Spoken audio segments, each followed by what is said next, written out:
Welcome to the Town Council Public Hearing, regular meeting, April 20th, 2023. Can we have a roll call, please? Buckles present. Holloway present. Bennett present. Buda present. Grossman present. Fulmer present. Let it be known we've established a quorum, and if we could all rise for a moment of silence and pledge of allegiance.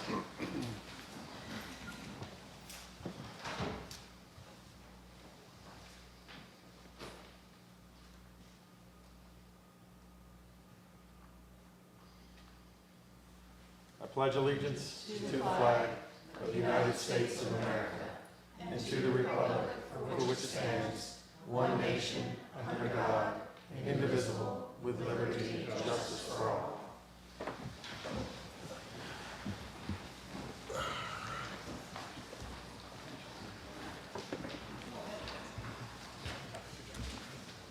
All right, the public hearing portion. Proposed amendment to the 1990 agreement related to annexation developer liability for future expansion of the water and wastewater infrastructure.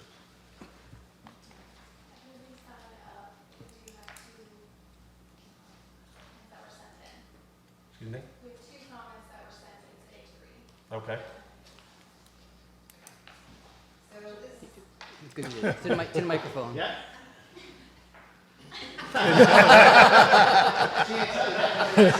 We all have responsibilities, other duties as assigned. Okay, is this one? Hello? Okay. All right, this is from Susan Bauer. No, not that one. Not that one. That's for the regular meeting. That's The first two. Okay, Ed Wells? Yes, Okay, that Ed one. Wells.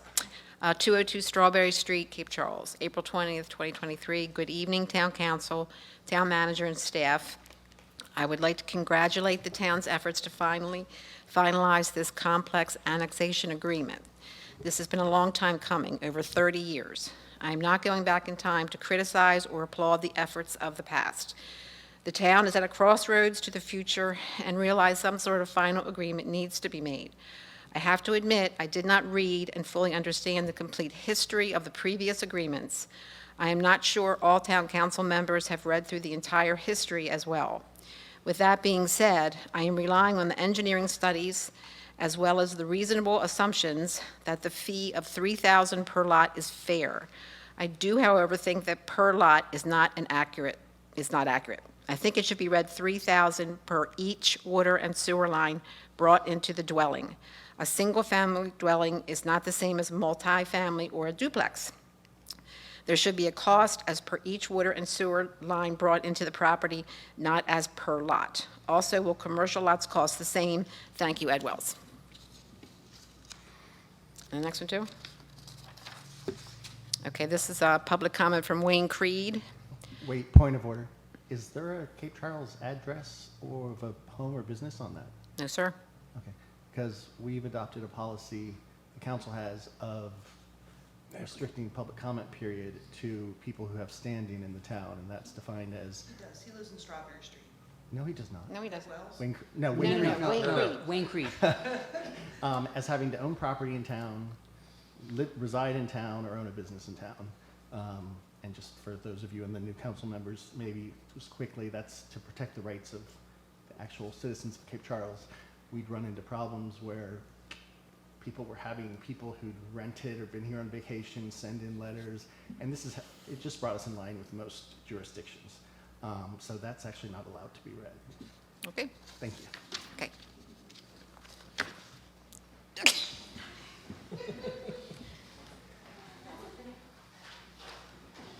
All right. We good for it? I'll make a motion that we close the public hearing. Second. Or any discussion? All in favor? Aye. All opposed? Public hearing is closed. All right, the recognition of visitors' presentations. So we've got a couple things that I will read this evening. First off, we have a certificate of appreciation. The certificate is awarded to James Jones in recognition of 10 years of service to Municipal Corporation of Cape Charles, April 29th, 2013 to April 29th, 2023.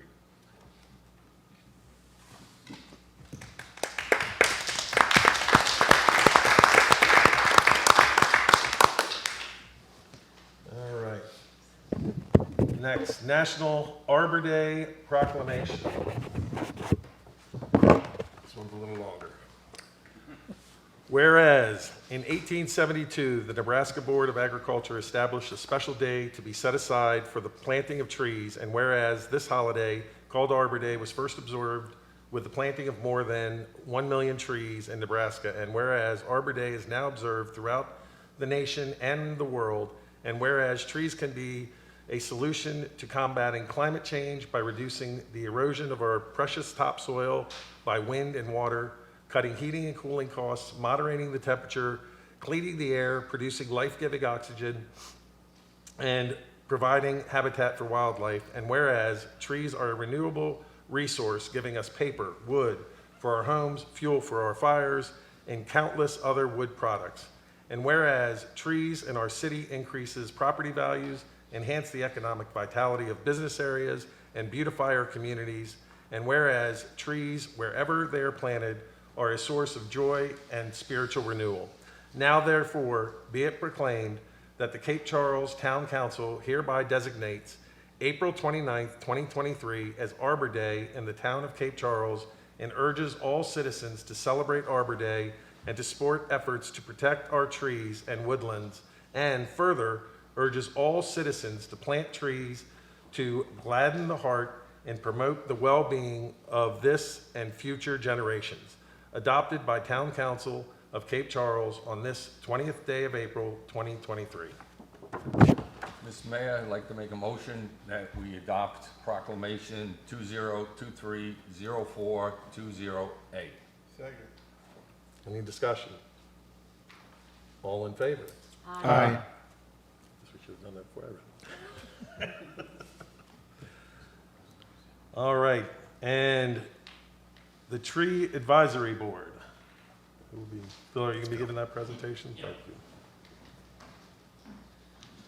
I'm Phil Getkin of 602 Jefferson Avenue here in Cape Charles.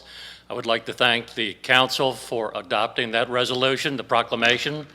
I think it is not only consistent with the vision statement in our strategic plan, it's also demonstrates clearly the town's support for the health and safety of our tree canopy. So on behalf of the Tree Advisory Board, and more importantly, all the citizens of the town, I gladly accept that. So one of the things that that the Tree Advisory Board is involved with is making sure that Cape Charles gets the designation of Tree City USA. So we recently got a note from the Arbor Day Foundation saying that Cape Charles had been designated for 2022 as a Tree City USA for the third year in a row. So we're very pleased about that. It states in their press release that Cape Charles achieved Tree City USA recognition by meeting the program's 4 requirements: maintaining a tree board, which we are, having a tree care ordinance, which we do, dedicating an annual community forestry budget of at least $2 per capita, and thanks to the work of the Public Works and our volunteers here in town, we have met that, and hosting an Arbor Day observance and proclamation. So we're pleased to have that designation again, the Tree City USA.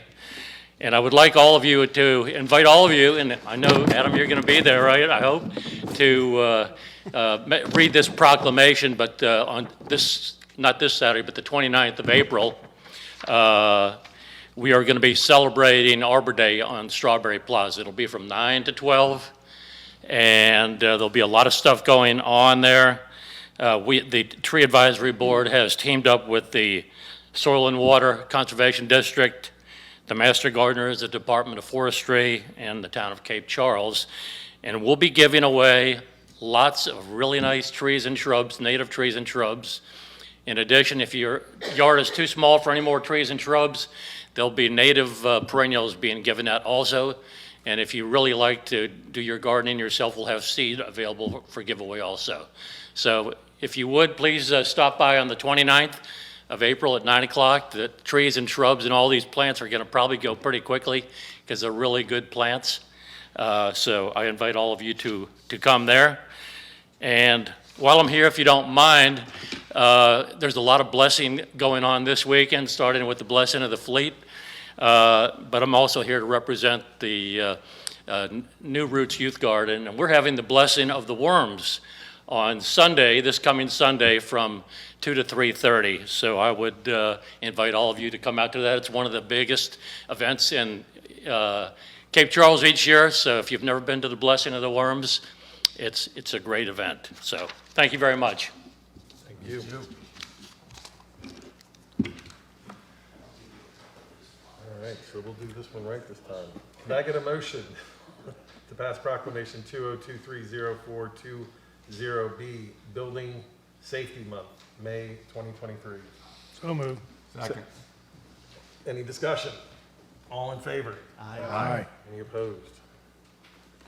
All right.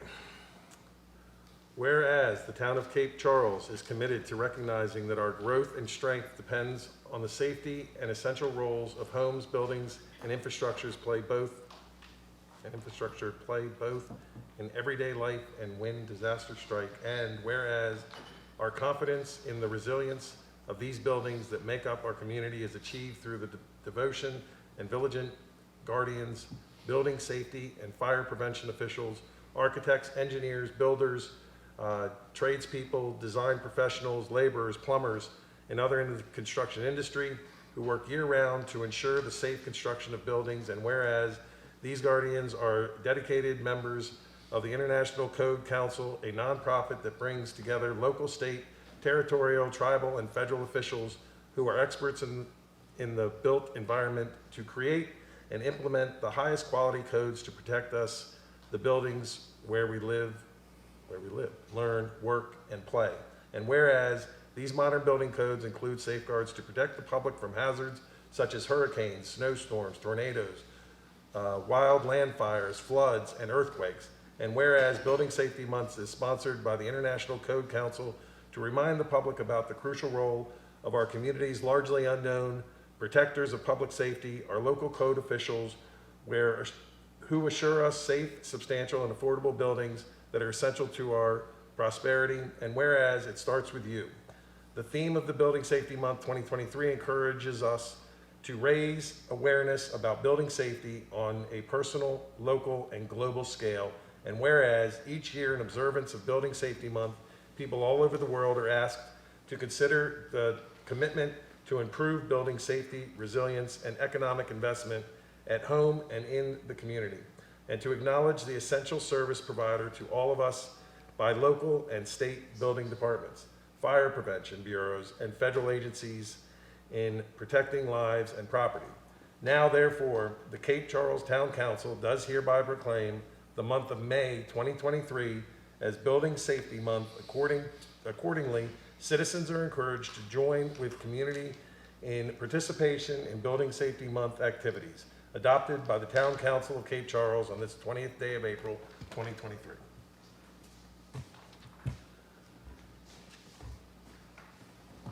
And finally, can I get a motion, Town of Cape Charles Proclamation 2023042-0C, to recognize National Peace Officers Memorial Day and National Police Week 2023? So moved. Second.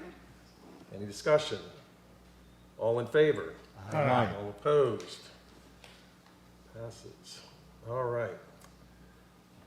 To honor the service and sacrifice of those law enforcement officers killed in the line of duty while protecting our communities and safeguarding our democracy, whereas in 1962, President John F. Kennedy signed a proclamation which designated May 15th as Peace Officers Memorial Day and the week in which that date falls as Police Week, and whereas May 15th has been designated as National Police Officers Memorial Day and May 15th, 2021, May 15th through 21st, 2023 as National Police Week.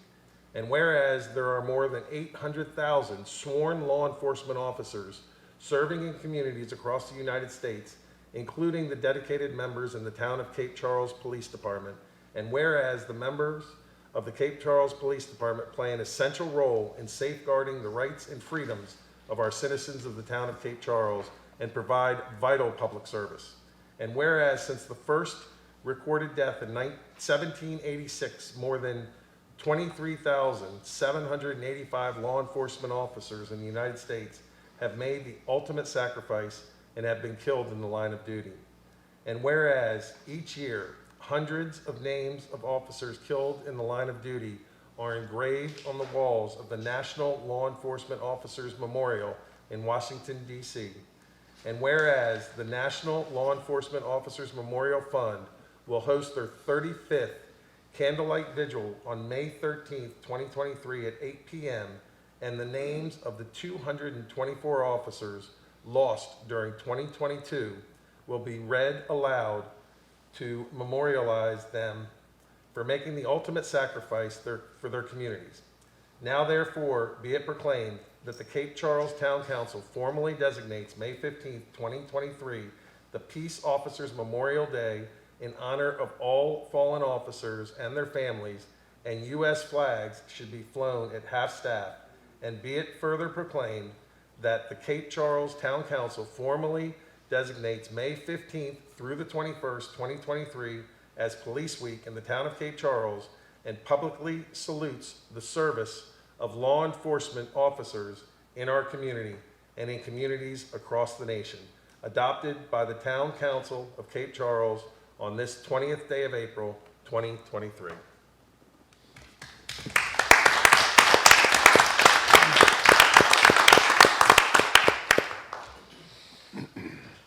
All right, do we have any public comments this evening? If nobody signed up to speak, but we did get a submission that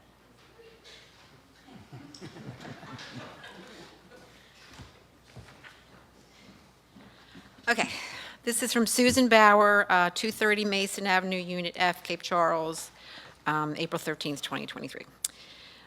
Dear council members, my husband and I have been a part-time residents of Cape Charles for the past 17 years. Initially, we owned a home in the historic district. 3 years ago, we purchased a condo on Mason Avenue. We split our time between Cape Charles and York, Pennsylvania. We travel to Cape Charles approximately twice per month. Recently, we purchased an electric vehicle. I am writing to urge the council to work toward the installation of an EV charging station in the town of Cape Charles. It is estimated by the year 2030, the sales of EVs will reach over 28 million, or 1/3 of all vehicles sold in the U.S. There are, of course, many good reasons for the transition to EVs: cleaner air, better health, less reliance on fossil fuels, and the impact on climate change are just to name a few. It is not my intention, though, to sell anyone on the benefits of EVs, but rather to express that Cape Charles should recognize that both residents and tourists will need access to EV charging stations. Traveling the shore in an EV is a challenge. The closest EV charging stations to the north are in Salisbury, Maryland. There are a few stations closer, but they are proprietary to Tesla. Accessing a charging station to the south of Cape Charles involves not only significant distance, but means paying a hefty toll to cross the bridge. Our EV has a range of 240 miles. On our trip from York, we will require us to charge in Salisbury and then either drive to Virginia Beach to charge or leave our car plugged into a regular outlet for approximately 5 days to fully charge. Before purchasing our EV, I had never heard of the term range anxiety. But upon hearing it, I immediately understood the concept. It means fear of running out of power in your EV before reaching a charging station. Anyone traveling any distance to Cape Charles will no doubt experience range anxiety. Access to an EV charging station is good for the town. Although charging stations are a significant initial investment, they do generate profit by charging fees to EV users. Businesses, particularly restaurants and hotels, benefit from increased revenue from EV drivers who would otherwise not travel to the shore because of inaccessibility of chargers. EV chargers add to the appeal of our town. Part of the allure and the charm of our town is the natural beauty of the shore and the abundant wildlife that thrives there. Cape Charles should be a leader in sustainability and environmental responsibility. It should be a goal of the town to maintain the health of the ecosystem of the shore. Cleaner air, less noise, and a smaller carbon footprint means support of our natural surroundings and the people who choose to drive clean energy vehicles. I hope the council will make every effort to support this necessary improvement in our town. Sincerely, Susan Bauer. And no one signed up, you said? Can I get a motion to close public comments? So moved. Any discussion? All in favor? Aye. Any opposed? All right. The consent agenda, can I get a motion to approve the format minutes and February 28th financial report? So moved. Second. Any discussion? Yeah, I move that we pull the agenda format from the consent agenda, because I would propose the Cape Charles Marine Services application be tabled until next month, simply because nothing to worry about in the application. The owner of the property, I don't know if you all saw in last week's weekly report, the owner of the property has actually submitted 2 applications for 6 Mason Avenue. And the second one is for 2 for-pay parking lots on that same property. And that application is going to the Planning Commission on May 2nd. So it would be reviewed in time for our next meeting, and I think, to me, it's obvious that it makes sense to review the totality of what's being proposed at once, because having the 2 might raise additional questions, and I think to not do so might look a little irregular.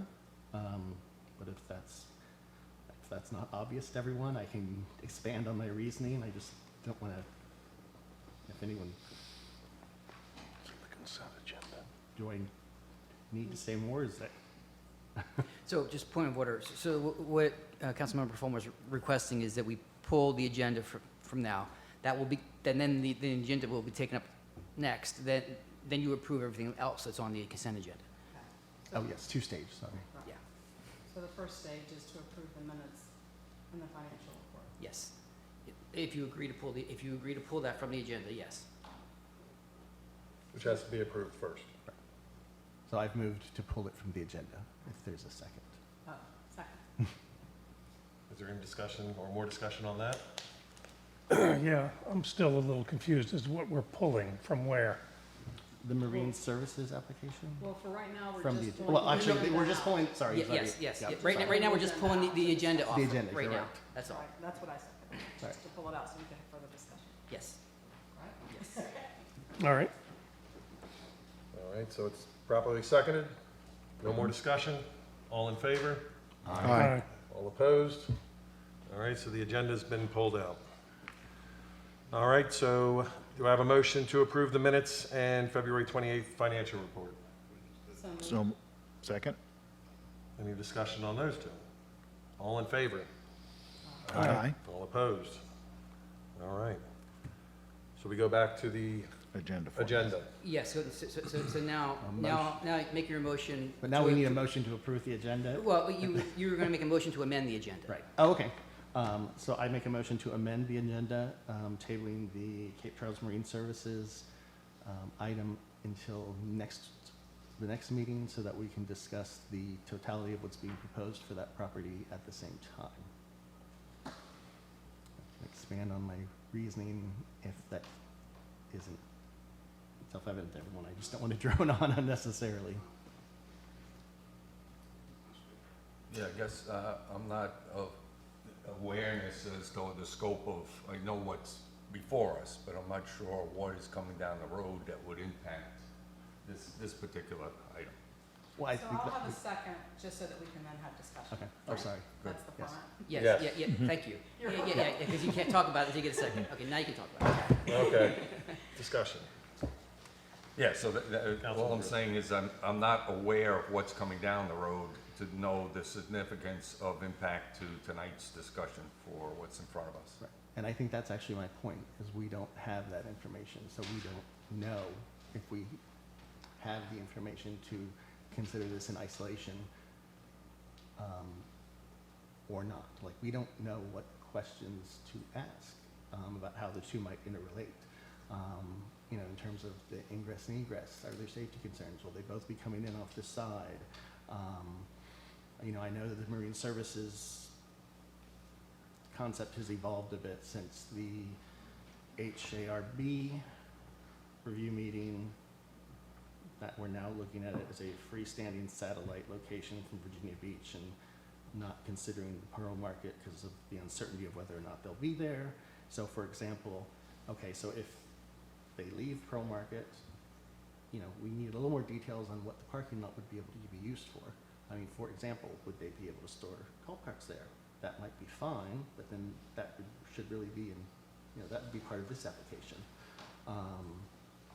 I'm guessing the parking lots would be gravel or shell. I don't really know, but given the 2,500 square foot restriction on paved space, okay, so what are those, you know, again, what all is being proposed for the parking lots? As we've seen, parking lots can be used for a lot of things. It could be, you know, I'm certainly not saying so, but it could be seen as maybe a workaround, that 2,500 square foot restriction to be able to do additional things. We just don't know. We don't have that information, which is why I think it only makes sense to discuss the two together, and to not do so, I really think would look rather irregular, which, given that we've had tensions around things at that end of Mason Avenue, I would think we'd want to avoid. So what is the second thing? I'm sorry. Parking I lot. get what's in the, The parking lots. For two, also at 6 Mason Avenue, 2 parking lots for paid parking. Where Is did all we I read know. about that in the weekly report? In Is that last where- week's weekly report. And it's going before the PC on May May 2nd. 2nd. But since that agenda is not out yet, we don't even have the staff report for that to know is if it the it's same, relevant or not. same people? Yes, the same owner has put in 2 applications for the Okay, same property. so that wasn't made clear at the Harbor Area Review Board for sure. There was gonna be nothing else. But my only So- thing would be they are 2 separate. It's different owner, it's a different, excuse me, I'm sorry for speaking out of turn, but it's not have anything to do with the main part. No, So- not these, but this was a co-application with the owner. The Cape Charles Marine Services is not this business. It's the owner of the property. And It's also 2 separate parcels. it's the same address. I mean, I It's 2 separate parcels we're talking about. His is on one parcel, ours, main parking's on a separate parcel. but again, you just don't have the information. So, I'm not Mr. arguing against the proposal. I'm arguing against doing it piecemeal in a way that I think could raise questions if there's. I'm only any looking at conflict. it as 2 separate issues, though, that it is, one is what we're talking about this evening, and the other is the parking lot, that if we could not approve the parking lot in the next meeting, but this one, Why couldn't we? no, I'm saying, Yeah. it's a totally different discussion is Yeah, all but I'm I saying. just think we need to discuss this, happening at the same property at the same time. It's I 2 think we- different properties, it's 2 different lots. It's not the same So, property. so- 2 different lots. Mr. Mayor, Any way you want to look at it, it's 2 different lots. if, Mr. Is There- that, there- is that the All right, perception guys, to the let's do public? one. I don't disagree with Councilman Fulmer's reasoning that considering all this together makes sense. I just want to point out, you do have another option. One option is what's on the table, to just delay this agenda item. The other option is to keep the agenda on there and listen to them, get some information, and then postpone. You can make a motion then to postpone it if you'd like, or deny it, or approve it, whatever. You can do whatever you want. So you have the opportunity to delay it now without any discussion, or you could delay it later and give them an opportunity to address it. Those are your 2 options. Yeah, cool. I like being able to discuss it tonight and listening to also our zoning administrator chime in. Agreed. Or do we need another motion for that? No, we need to if that's vote. what you want, then you would vote down the motion to amend the agenda. Okay. Well, it hasn't even been seconded, so there's. Yeah, No, it was. It was Yes, it seconded, was. yeah. Yeah, the motion's on the Didn't know floor. if there's any other discussion. All right, any other discussion on it? So all in favor? All opposed? Aye. Nay, nay. Double negative. Yeah, All right. right, so we will keep it on the agenda for the time being, and we will hear from everybody. Where would that be done All right, so now we're on unfinished business. then? Right, On the okay. new business, it will cover the new business. All right, got it. So unfinished business, there's none. So new business, harbor development certificates, the Cape Charles Rosenwald School building project. Good evening. Again, just a reminder, any property within the Harbor District is required to submit a Harbor Development Certificate application that requires review and recommendation from the Harbor Area Review Board based upon the criteria contained in our zoning ordinance in Section 3.9I3. And the Harbor Board has met on these applications, and we have forwarded our recommendation out, and is now before the Town Council for your review and final action to approve with conditions, or deny said certificate. With that said, we have gotten an application from the Cape Charles Rosenwald School Restoration Initiative for their property at 1500 Old Cape Charles Road. It's approximately about 8.8 acres within the Harbor District. We met with the Harbor Board, as I said, on March 28th. They're doing quite a lot in their scope of work, so we wanted to go through that really clearly so everybody's aware of it. They're looking to repurpose it as a recreational, cultural, and entertainment venue pursuant to our ordinance, Section 3.9D4C, Section 5CF, and G. The building was erected in 1929 and has historical significance. However, it is not within our historic district, so it doesn't require review by the Historic District Review Board. They are pursuing separately a potential nomination jointly with other Rosenwald schools within the Commonwealth to get onto the historic register, but again, that is not anything under our purview, that is under a state and federal purview. So with that said, we've enclosed quite a few photographs within the staff report, and again, they are all contained in the full application from the Rosenwald School, which you have received. So again, the areas that they've identified would be a historic exhibit area, both within the building itself and on the grounds as well. A museum shop would be included, and artifact storage for donations. They're looking to provide an auditorium that would allow for performing arts, films, and rehearsal spaces. They're looking for a community kitchen so that individuals and groups can prepare, and share foods. Potentially a small business incubator as well, an outdoor venue for seasonal performances, special events and function space, community gathering areas, and walking trails, and an educational component with workforce training in partnership with the community college, a community learning center with a variety of class topics, technology hub, product and service development space, and meeting space for community and cultural organizations. We have provided the renderings, and part of that, again, from the harbor area, is they are looking to retain most of the original features associated with the building, including the windows, the roof line, et cetera. Additionally, they will be removing some of the smaller additions to the original building around the back end of the building, I should say. They will be keeping the loading dock, which will be screened from street view. They will be proposing masonry repairs to the building and repointing. Of course, as I mentioned, the roof will be replaced, same roof line, but they're either looking to do asphalt shingles that closely match the existing or standing seam metal. And they'll be restoring, as I said, all 21 of the historic windows, and the front door will be restored, and a handicapped accessible ramp will be built on the back side of the building. And all work, their plan is to do it in accordance with the Secretary of the Interior's standards for treatments of historic buildings. Based upon all those uses, the parking needs were significant. So we are advocating 81 parking spaces will be designed here. It will be both a mixture of asphalt and gravel parking materials. All the utilities and upgrades that need to happen relative to the property will be underground. The on-site dumpster for the property will be enclosed, and they're going to be bringing up the building interior up to the building code. We did want to make mention why this is coming forward at this point in time, because they did apply last year with your concert approval to a state grant.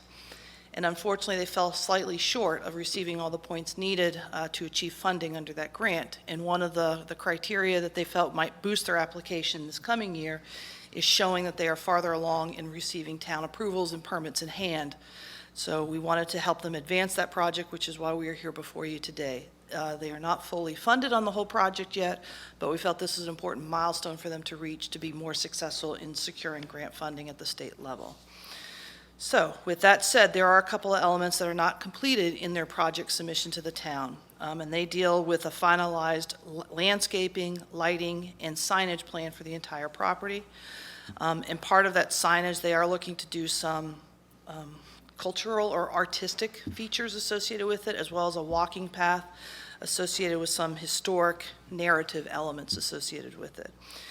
So when that was reviewed by the Harbor Committee, we did make certain recommendations that would approve this plan, but with conditionals on those plans eventually being submitted to the town for final review and approval associated for the landscaping, lighting, and signage. We do have Beth Walker here. If you wish to hear from her representing the Rosenwald School, I think that covers the application itself, and I'm happy to read our recommendation from the Harbor Board when you're ready for that. But if you would like to hear from Ms. Walker. I have a question, just a quick question. Yes. The items that are conditional, which landscaping, lighting, et cetera, that will come back to the harbor? Yes. Okay, thank you. And I'd like to clarify, the lighting is exterior lighting. Exterior lighting, correct, yes. And some of the plan does show some exterior lighting now, but it's not a complete plan yet, so. So would you like to hear from Ms. Walker? Absolutely. Hi. Hello. She did a great job explaining where we are now, so are there questions or? Well, she made a point of saying that you were not fully funded, but you are partially funded and you have enough funds for phase one construction, so I think you need to make that clear. too. Exactly. So as soon as this is approved, hopefully, we will have completed architectural drawings mid-May, and we plan to submit to JEB for our building permit. And we have enough funds to redo the roof, to do the abatement, to do our demolition on the inside, to frame the inside. So hopefully, when we hear about the IRF grant in December, January, we can roll right into the wiring and the all the infrastructure inside, and then move right into finishing it out. With that money, we'll be able to complete the project and get the doors open. Any other questions? I get a motion to move the Rosenwald School building project. So moved. Second. Don't we want to move it with these Yeah, stipulations? Oh, I'd make a motion that we approve the application as presented for the Rosenwald School project with the conditions noted from the Harbor Area Review Board, which, if we want to put that in the motion, include final landscaping, exterior lighting, signage, and exterior public art, historic display plans still to be submitted. I'll second that. any discussion? All in favor? Aye. All opposed? Great All right. job. Yes, Dallas. indeed. Yes. Excellent. I think these stages will definitely get you in line for that next grant. We appreciate all that support, thank you. I feel strongly either. All right, Cape Charles Marine Services LLC, golf cart rental and sales. Okay. So we received an application from Cape Marine Services, who is the property owner, for Posh Inc., DBA Moke America, Virginia, as a tenant to lease 640 square feet of the property at 6 Mason Avenue, specifically tax map 83A3, A5A, which is outlined in red on the map on the staff report. And that's in the northeast corner, to operate a bicycle, moped, and street legal golf cart sales and rentals retail service establishment under 2,500 square feet pursuant to our ordinance, section 3.9 D7B. The intent is to utilize the existing concrete pad in this corner of the property, which I believe they propose to cover with a canvas tent larger than the size of the pad. I am removing the word existing because I think the tent that had been there for some time was pulled from the property, but I think, and they'll speak further to it, the applicant is here, the tenant is here, and they can talk if they will be putting on a canvas tent over it. The Harbor Area Review Board met on April 10th to review this application. And again, my full staff report was slightly incorrect. That went to the Harbor Board and was corrected at that meeting relative to the size of the existing concrete pad. It is not a 16 by 16 foot pad, but rather a 20 by 16 pad. We've also mentioned that this pad will be covered by an existing tent, which again, of course, I said, is no longer there, so I do make those corrections. Again, it was indicated the entire area was to be 16 by 40, so only a 16 by 20 pad, but 16 by 40 coverage with potentially a tent that is being leased to the tenant, and it would be fronting directly on Mason Avenue. And again, it would all stay within that one parcel that's identified. Yes, they are both parcels are under common ownership, same owner owns them, but they're indicating that this will all stay on the parcel 5A. The pad has been there for a couple of years now, with the tent covering that space, so again, this is not a new presence there on Mason Avenue. We were indicated that there would not be an addition to the existing concrete pad, there would be no signs or lighting added to the property in that corner, and the lease would be for a one-year term. The questions that got raised were how would the business work since there would be no person manning the operations, concern over security since there would be no lighting or person manning the operations, exactly how would the rental operation occur and happen. And so with that said, I can keep going through this, but all the questions that were raised, we have since been in touch directly with Posh Inc., and their representative is here. Tim Posh will be able to speak if you would hear from him today to talk about the specific operational aspects associated with this. And then since you received this report and what the Harbor Board reviewed and recommended to you, we've had some additional concerns that were raised that I'd like to talk about separately from that, but I'll finish doing the staff report first. As we go through this, I did want to note that the last site plan approved for this property was on February 9 of 2022 by my office, which was for the addition of a concrete pad and ramp at the southeast corner of the property to support a clam loading and unloading operation. As part of that review, we informed the property owner that all land disturbance on the property was being calculated and would be cumulatively considered as property development and usage occurs.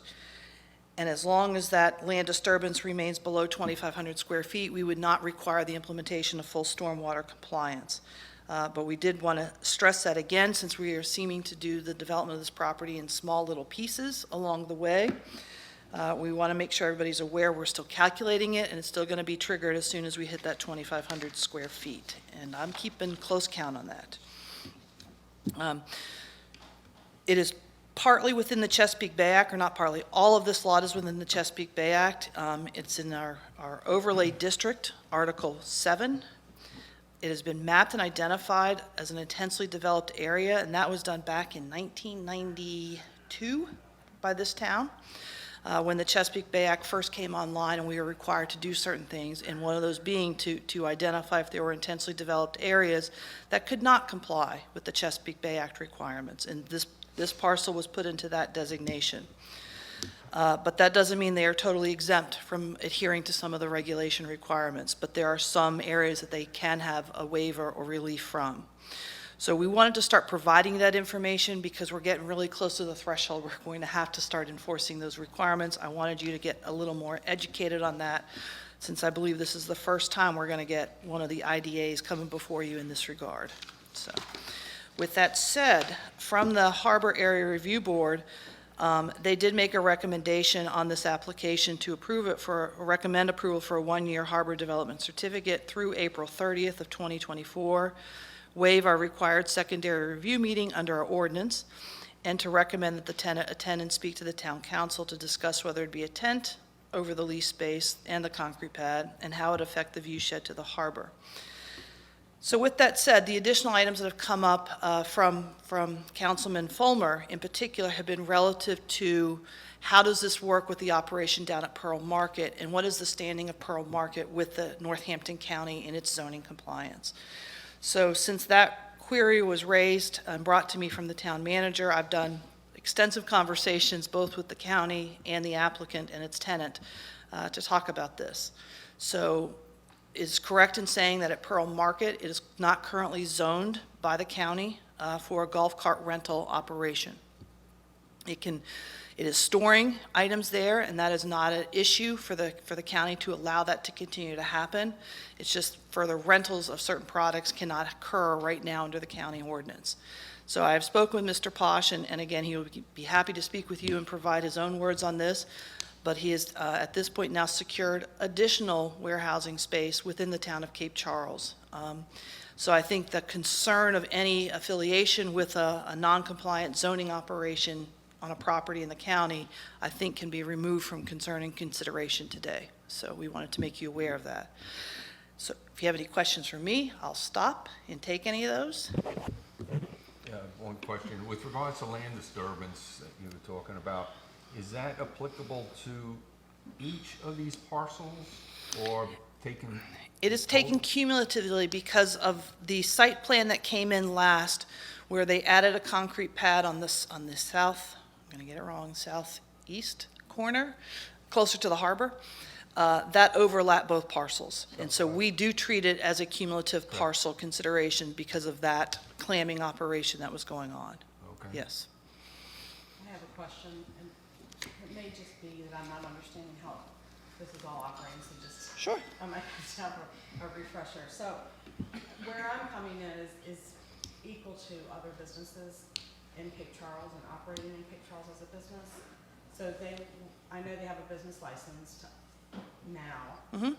They will pay BPOL, they will be just like any other, like whatever state, since If- the sales were gonna be done in Northampton County, now the sale, I'm Well, not getting that. again, I think the tenant can speak very specifically to his business operations and his intent, because we did not review this or have it presented to us that any rentals, the physical transactions would occur within the Cape Charles limits, primarily because there's no consideration within this application for a permanency element to it, of providing electric directly to that site. It doesn't mean that you can't have wireless work without. Sales that would happen as. Right. Walks out. So I think Mr. Posh is prepared to speak on that today, and I would rather defer that to him versus me trying to convey his comments, so. That's where my questions are gonna come in.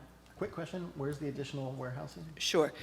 So it is located behind the Yacht Center properties in the south part of the harbor. And again, the property manager, Mr. Diaz, is here, and I can speak to that as well. So again, I offer, if you would hear from both of them, they're prepared to speak today. After they're done, I would like to talk to you just to update you, since it's been raised, what is going on with the parking lot application. So it's not quite related to this, but it's enough that I want to make sure everybody's familiar with it. So I will step away if you're ready to hear from the applicants. Okay. So, of course, you know Smitty Diaz, and then Tim Posh is the tenant. Okay. Mr. Mayor, members of council, staff, thank you all very much for having us this evening. My name is Smitty Diaz. I'm the general manager for Cape Marine Services, Cape Charles Yacht Center, and Oasis Marinas. As you know, we run the boat yard on the other side of town, but I'm also the property manager for 6 or 0 Mason Avenue, whatever, the lot, the Myers property. We'll go with that. Earlier this year, I was approached by Tim, wanted some space to stick some golf carts down on the property. I then approached Katie, went through the process. We marked it off. At the time, there was a 20 by 16 pad and a tent already there. He was thinking he was going to have somewhere between 8 to 12 carts in a night, no more than 12, but it could be up to 12 carts, and so we figured that we would need a 16 by 40 space, which 20 by 16 is grass and 20 by 16 is the pad. We're not adding any pad. So we've gone through the process. We went through the Harbor Air Review Board. There were some great questions brought up. And we brought Tim with us tonight. I know there are some questions about the business aspect of how he's going to rent them and all of that stuff. I know Vice Mayor Bennett had raised some questions in the Harb. So let him do some speaking, and I think she's going to speak on the other in a little bit. Hey, how are you guys doing? I'm Tim Posh. Love to answer any questions you have. I'll do my best to answer them correctly for you. So, Yeah, I have a question. Okay, so what am I going to see on this property? they're going to be brand new 2023 4-passenger and 6-passenger. There's street legal golf carts. that will have your sticker, your town sticker on them. All right, so what about the bicycle and moped aspects? That's just, my whole company does bicycles. We don't do any mopeds at all, but my whole company does bicycle rentals and so forth. That is allowed at the Cape Charles Pearl Market. So Paul said that bicycle rentals and bicycle sales are allowed at the Pearl Markets. So no bikes will be down there. It'll only be golf carts and moke. A moke is a little Jeep car. You might have seen it at the Oyster Farm. It's basically a golf cart on steroids. It's kind of cute. So it's just going to be those vehicles. And the plan is for there not to be any there. The plan is for them to all be rented to yours and our customers and keeping them happy. So how does that rental occur?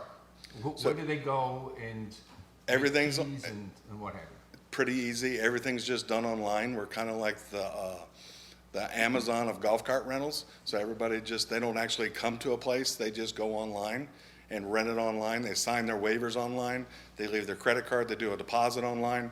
And we have a lockbox on each golf cart that has a key in it. And we put their code in there. Most of the time we use their last 4 digits of their cell phone number. So if you know somebody's cell phone number, you can go grab their cart from them. But anyway, with that being said, they go over there, punch the button in, unlock it, their key's in there, they just take off. So it eliminates them waiting for us to deliver it to them or anything like that. They know right where they are, go get them, and they take off with them. And So then they once put that- them, Once that card is out though, damage to it or something else, or they don't get it back on time, how are you monitoring all that? so most of them are in Airbnbs, I assume, here, so, or in hotels. So they do bring them back. We do have trackers on them all, so we know when they're gonna be back in that spot, so we know where they are at all times. And so if there's damage to it, they do leave a security deposit on our website. And if there's damage to it, we'll check it out before the next person, because we need to change the code. So we'll check it out, and if there was damage on it, or if they left the cord, or they lost the key, or whatever they did, we'd contact them and take care of that. All right, I got a question for you. Sure. Since you just basically said these are golf carts and steroids and they're street legal, are they gonna be licensed to the DMV? They will not in this town. What's the top speed?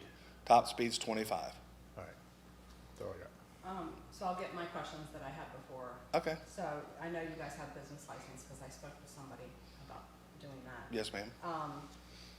Here's the situation that I think that will happen is that people will get into, I run a B&B, so I know how it happens. They get in town, they see, oh, this is a cool golf cart town.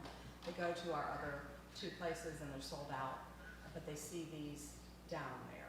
Yes, ma'am. Somebody wants to rent one, what are they going to do? How are you gonna, what's your approach on that? Because So we'll have a QR code on each golf cart, so they can just scan that with their phone and immediately takes them to our website, simple website, walk them through how many days do they need to take it for a rent. Whether they want a 4-seater, 6-seater, those are only 2 options in the models. And then as they go down, they pick how many days they want it, click on that. And it's gonna ask them to click a couple things that they're over a certain age. You can't have any 12 or 13-year-olds renting them. They probably don't have a credit card anyway. Well, some kids do. But at that point, they just pick how many days, click it, finish it out, and then we immediately get an email. We call the customer and say, hey, thanks for the rental. And we'll put the code in the golf cart for them. So somebody will actually be on this side. So we'll go, if they do it instantaneously, we'll come over and do it for them right away. will someone be there as people are picking them up and using this code? Because one of the challenges, we have our chief of police here, he might want to speak into this, that our golf cart rental, we have a relationship with those folks. Sure. And explaining to people, because they don't necessarily read what they sign online or when they sign in person. Or at the counter. Yeah. That some Right. reminders that, their 13-year-old can't drive the golf cart and it's street legal. It means it's on the street, not on the sidewalk, those kinds of things. So there'll be an attendant at these carts at any point or No. no? No. No.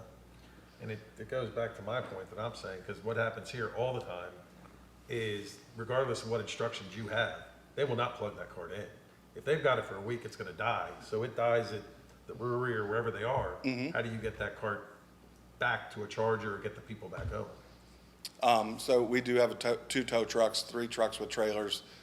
So in the event that something like that does happen, then we would come pick it up with What's that. the lead time? I mean, if it's at midnight, it's probably gonna be the next morning. But I can tell you that we did in Virginia Beach, thousands and thousands of rentals for the last 2 years, and people charge them back up.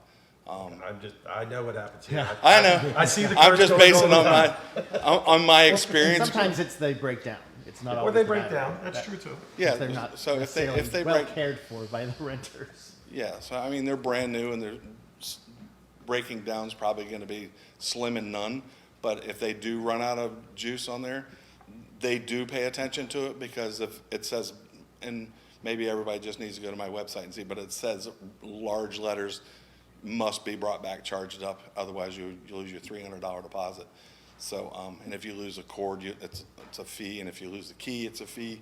So we never have any problems with people bringing them back that aren't completely charged. And we go over that with them when we talk to them on the telephone about how to charge it and stuff like that. It's not just 100%, you know, we leave them just, you know, toss the keys to them and tell them to good luck. We have a good conversation with them over the telephone. And we do mention about the small children driving it, because we rent to the 2 campgrounds over there in Virginia Beach, the KOA campground and the Travel L. And they say, okay, I'm gonna get my kid a golf cart, and then we don't have to worry about them for the rest of the time that they're here. But we make sure that they know, we have a sticker that goes on the windshield, no one under 30 years old can drive the golf cart. So, 30? yes, So they can't Yes. just rent it online. They have to have a phone conversation with you as well. of course, yes. Oh, okay. So a 21-year-old can't come and rent it? So the 30-year-old sticker on there is to keep people, so they really know that their kids aren't supposed to be driving. If somebody calls up and says, you know, they're 21 years old and they're a family and they got kids and stuff, of course, we'll make an exception for them. But on my website, it says 30 years old. And I don't know what the, So you said two things, or at least I heard two things. First, it was a totally autonomous thing. You just came up, scanned the QR code, went online, rented it. You gave them a code for a lockbox, you undo the lockbox, you take off. correct, You go where you go, you bring it back, and you leave it. correct. And now you're saying you got to talk, they have to talk to you first? Well, we call them and give them the code for the golf cart. And if we leave them with codes in there, so if, most of the time the people come in and rent, they rent their carts before they even leave their home. They want to be prepared when they come to Cape Charles, so they want to make sure, especially since you guys have been sold out of golf carts for the last few years. So, So I'm on the Harbor Area Review Board, and you weren't there, obviously. Yes, sir. And that generated a whole lot of questions. Okay. I'm not in favor of this. I wasn't in favor of it then. okay, Only because I wasn't enthused about having unattended golf carts sitting on Mason Avenue. We have enough, I'm totally in favor of the golf cart rental companies we have. However, Eastern Shore Golf Carts and the lot next to them is not the prettiest sight as you drive into town because of how big it is, and there's no screening, so they're just out there. It's a, Right. And I don't want to create another mess over on Mason Avenue, and I get it that you're saying these are all new. The other bit of information that wasn't provided to the Harbor Area Review Board that was provided tonight is that you're now going to be storing golf carts in Cape Charles. So for me, if they're stored over at the marina, then rent them at the marina. I don't want to see them on Mason Avenue. the storage location, if I can just respond to that real quickly. The storage location is in the event there's like inclement weather or a storm coming through or something, and we are unable to get all of them back to the storage at the Pearl Market. So that would be just a place. And also, if in fact somebody brought a cart back and it wasn't completely charged, we don't want to put it back out there. So Do you own the Pearl Market? I do not own the Pearl Market, no, sir. What if they sell it? God bless them. And then what do you do with all the carts you have stored there? We'll find another spot for them. So, so. I have, are you sell- are excuse you me one selling- second, I do have a lease with them, I mean, so the lease would still stay in effect if they did sell it, I have a 3-year lease there. Are you planning on selling the golf carts, since you can't sell them down at the Pearl Market, you're gonna be selling them here? Like I told Tammy earlier, I mean, I can, if we sell one, that's great, and we would do all the paperwork from my Virginia Beach location. Yeah, but if So- you're selling it here and they're picking it up here, you gotta pay the taxes here, not Virginia Beach. That's where I'm going with this. Because Of when the course. point of transaction happens, that vehicle's here. Sure. That vehicle taxes go here, not Virginia Beach. So these are, That's a very critical thing. Yeah. I own my own business, so wherever the transaction happens, i.e. sure, where you're picking it up, that's where it's getting, this Amazon pays all the taxes. Anytime I buy from Amazon, they come back here now. of course. If the customer purchases, they're all street legal golf carts. If the customer purchases a street legal golf cart, it's like purchasing an automobile, and it's the 4.5% tax that goes to the DMV. So if they purchased a non-street legal golf cart, then it's a 6.5, I don't know what your tax rate is, but in Virginia Beach, it's a 6.5% sales tax, and we do collect that. So if you're at 7, we would, if it's a non-street legal golf cart, we would collect the 7%, and of course, that would go to you guys. But wait, so you would sell non-street legal golf carts here? That go faster than 25 miles per hour? No, in the event we sold a non-street legal golf cart, Okay, so which we what- don't. What would, okay, I was just explaining, our carts are street legal, so they have to be registered with the DMV in the state of Virginia, so that tax goes to the state of Virginia. But if in the event let's say we traded in a non-street legal golf cart, one of your customers, one of your, So, all right, now so what are you confused. renting here? Street legal? Yes, sir. That are through the DMV, then they have to be license plated. correct. Then all these rentals will have license plates on. I can put them all in rentals in there, Well, but that's what I'm getting at. If you're calling them street legal and they're going through the DMV and you sell them, I get that. But if you're advertising as street legal and they're being sold, as they need to be licensed through the DMV in order for you to do this. 'Cause To sell it's- Yeah, no, Or even but if to you're rent. renting them and you're putting them as street legal, what I'm getting at, these things are going faster than any other golf cart. And if they're basically sitting there as a street legal golf cart, Mhm. and you're renting them, and then you turn around and sell it, and then put a license plate, you're circumventing the taxes. They come back here, because if you're not putting them on there to begin with, it should be a transfer when you're selling a rental to a DMV. It's a transfer of plates. It's just like a car. exactly, it's So you just like gotta a car. treat it the same way. You can't turn around and do, because it's a street, it's, in town, we have golf carts are legal, and you're gonna turn around and sell it as a street legal, you're circumventing the tax to Yeah. here. No that's not what we taxes. consider golf carts. Yeah, but you're missing the point. If he's not putting license plate on and he's renting them, and he turns around and sells it as street legal, then we lose the tax. Oh, no, I agree with you on that. Yeah, he's. I'm just not sure that All right. the golf carts, the lower speed ones that are what we're used to, can be like rented and all through the same mechanism. I mean, to me, that sounds more like car rental if it's got license plates on it. Correct. Well, these cards can be titled and licensed though, correct? Correct, yes. Right. So they can be a car. You Go guys, faster than 25. No, but you can still make a street legal card at 25. Yes. Because at 25, you can actually go on, if I may be mistaken, go on a 35-mile-an-hour road, correct? If it's tagged. No. If it's tagged, If it's tagged. then yes. yes, you can. so if you're wanting me to put tags on them all, but your town is a golf cart friendly town, if I'm Yeah, but correct. what I'm getting at is when, in the event you sell one of these Mhm. and it goes through the DMV, Correct. we lose the retail tax by you circumventing that. Because you're taking it from a rental and putting it into the DMV status, which But I the don't state. think- You're getting, don't mind. Please. You're getting a route tax. Everything rents, there's gonna be a rental tax. Yeah, I get that, but I'm talking about the sales of it. There's not gonna be that many sales I know. of the golf carts.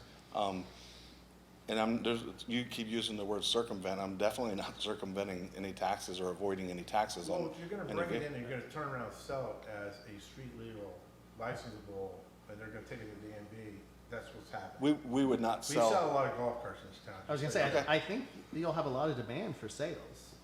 right, we wouldn't be selling our rental fleet, maybe that's where the confusion is. So we would not be selling our rental fleet, we would take those carts and we run those through the whole season, and at the end of the season, we run a sale and sell those, so that would probably Street be, legal, right? in Virginia Beach, yes, sir. So you You're can gonna take them back to out of Virginia here Beach and to take sell them to them. Virginia Yes, Beach to we sell have a big sale, last year we sold them at, great prices, them. So and they're and we not sold gonna them be all. here. They're gonna be If taken a back customer, to- if one of your customers, People from here bought them, but you delivered them to their house. Correct. So I know people who bought yeah. in Virginia Beach, and then they delivered them. So we're not trying to circumvent, the Yeah. carts we're bringing over, we weren't titling because you were a golf cart friendly community. We're just bringing those carts over. If you would like us to put tags on them, I have no problem with putting tags on them. No, but Um, if you're still, all we get is if you're selling them from here. That's- We would not be selling the rental fleet. I think that might be where the confusion is. So I have one more question. Yes, ma'am. Describe to me what it looks like when all of these golf carts arrive to get ready for the weekend. Like, what do they come in on, what time, kind of what's that? You're right in the heart of our downtown. So just curious what that looks like. Of course. I think the purpose is to bring them in and they stay. You all approve it, they'll all come in. But That's how will it. they be charged? He said that it's up to them to bring them back fully charged, or they get charged $300 if they don't. Okay. You think that's not? So, I don't know, but I know if it was me, and It was $300. I signed Yeah. the contracts at $300. I mean, this is not Virginia Beach. It's Yeah. not. Yeah. No. I'm envisioning a huge trailer unloading golf carts on a Friday afternoon in front of Brown Dog and that little, I'm a visual person. and Sure. I see that nightmare kind of happening, so I'm curious to know how you, They still have this, they still have the, I know, Easement area. but still, so, That's what I'm trying to eliminate, Yes. is the big trailer. Right. We have 10 or 15 of your customers call us in Virginia Beach, and they say, hey, we want to rent some of your golf carts. So we load up the 2 flatbeds, and we load up the 2 36-foot trailers, and we bring them up here, and then we start unloading them for your customers, our customers, I should say, hopefully. And that's what we're trying to eliminate. By leaving them there, that's just easy access, and they just come and get them and put them right back there. If they do come back not charged, we take them over to the garage that's over there, and we plug them in and charge them up. A couple of questions that I've got. Yes. First, on the look.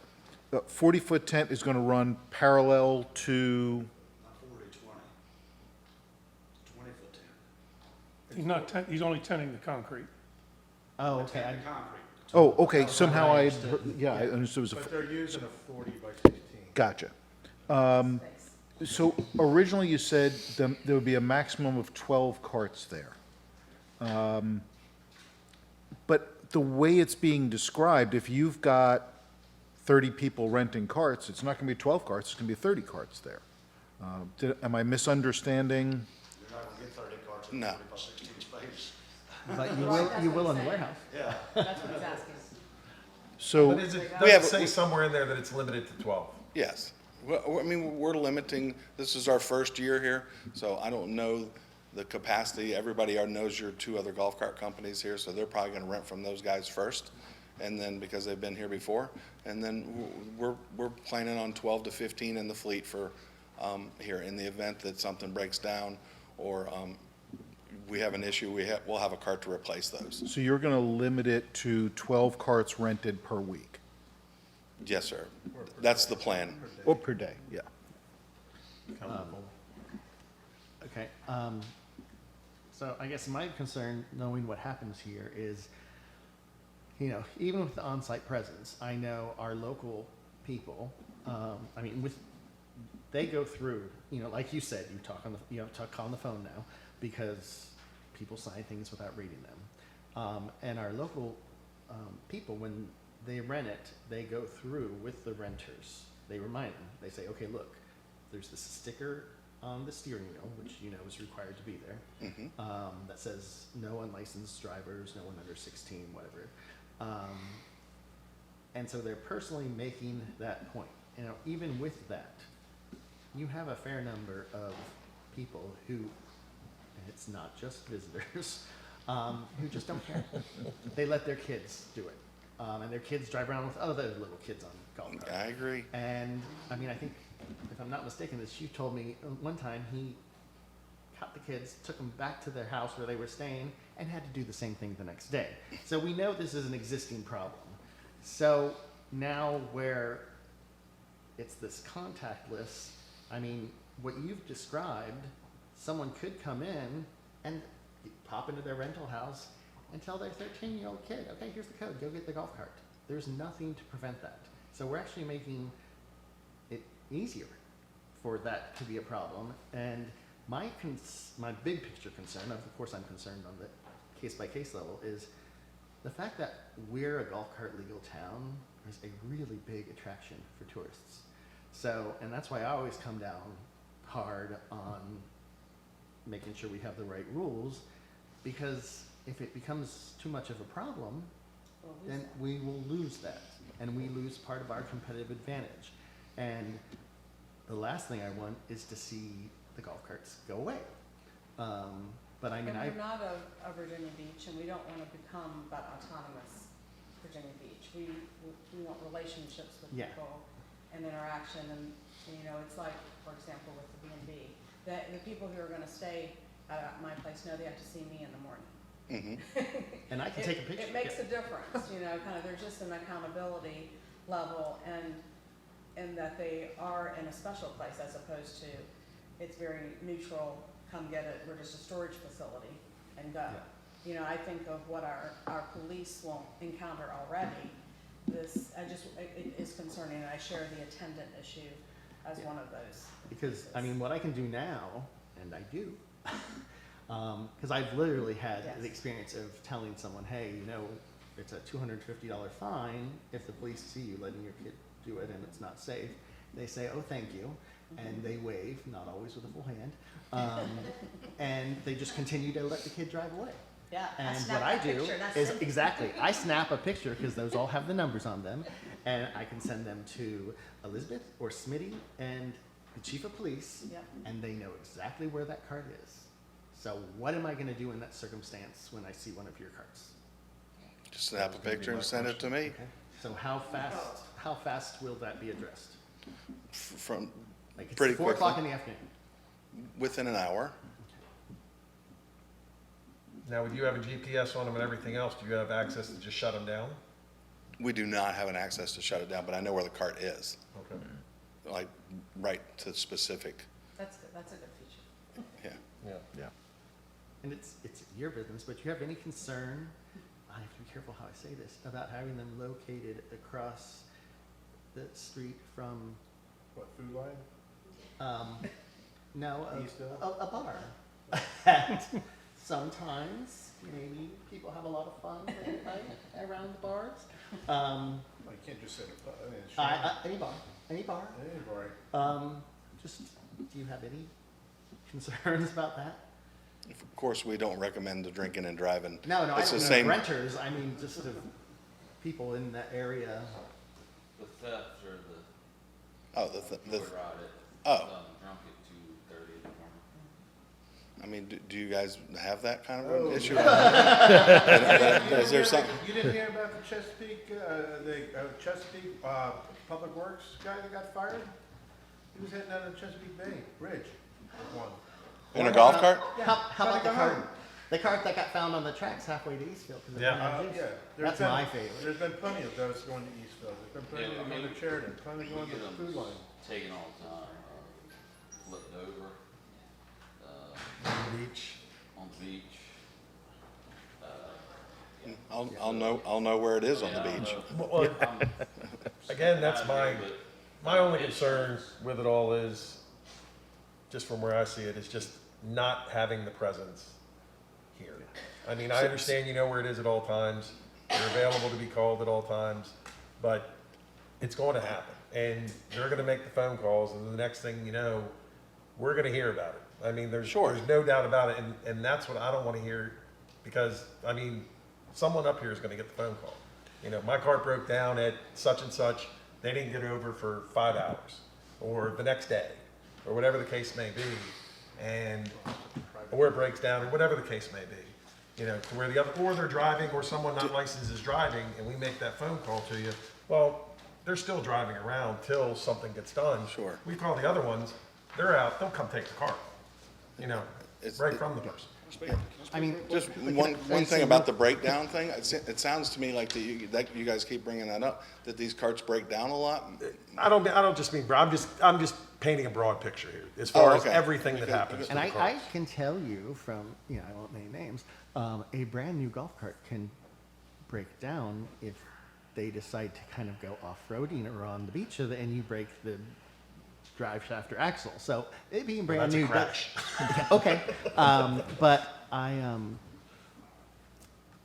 you know, and don't take this the wrong way, but I just kind of feel like in this discussion it's coming out that, you know, with knowing the context, getting to know it better, I'm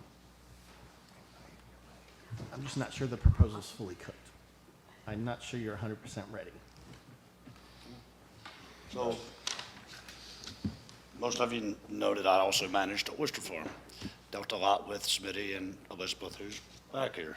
And you're right, a lot of times they do come right out and get carts, but there's a lot of times there was carts left on the oyster farm property for several days that was broke down. And I think Elizabeth could attest to it, that they can't always get that right away. So, I'm not saying that he won't, and I'm not here to advocate one way or the other. I'm just saying, what you're portraying is not always the case. That even just because they're here don't mean they get there, because they may have some cart broke down somewhere else or something like that, so. Plus, they're all susceptible to theft, every last one. Mayor? Yes. That I'd problem like to going on call now. for a vote. Okay. Anything else?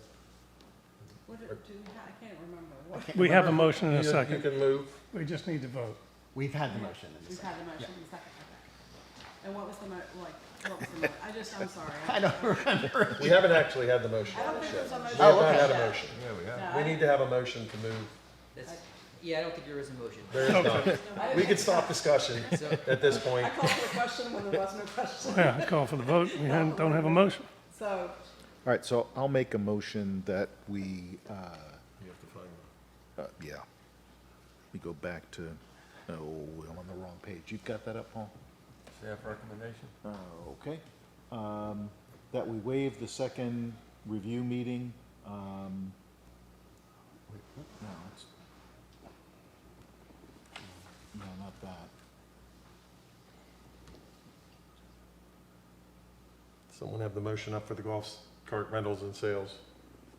I'm prepared to help you with the motion, because I didn't recommend one, because I felt we needed some conversation with the tenant. Yeah, help us out.